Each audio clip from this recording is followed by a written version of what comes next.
ଥରେ ନଟିଆ ଘରେ ଆସି ଦେଖିଲା ତା ମା ଜ୍ୱରରେ ଶୋଇଛି। ନଟିଆ ସଙ୍ଗେ ସଙ୍ଗେ ଗାଁରେ ଥିବା ବୈଦ୍ୟରାଜଙ୍କ ଘରକୁ ଗଲା ଓ ଯାଇ ବୈଦ୍ୟରାଜଙ୍କୁ କହିଲା, ବୈଦ୍ୟରାଜ ମୋ ମାଆଙ୍କ ଦେହ ବହୁତ ଖରାପ, ଚାଲନ୍ତୁ ଆମ ଘରକୁ। ବୈଦ୍ୟରାଜ ଆଉ ନଟିଆ ସଙ୍ଗେ ସଙ୍ଗେ ବାହାରି ପଡ଼ିଲେ ତା ମାଆକୁ ଦେଖିବା ପାଇଁ। ମାଆକୁ ଦେଖି ବୈଦ୍ୟରାଜ କହିଲେ, ମାଆକୁ ଗୋଟେ ଭୂତ ମାଡ଼ି ବସିଛି। ନଦୀ ସେପଟେ ଯେ ଲେମ୍ବୁ ଗଛ ଅଛି ସେଥିରୁ 2ଟା ଆଣିଦେଲେ ମା ଜଲ୍ଦି ଭଲ ହେଇଯିବେ।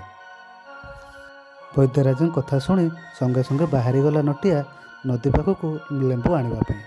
ନଦୀରେ ଏତେ ପାଣି, ମୁଁ ଲେମ୍ବୁ କେମିତି ଆଣିବି?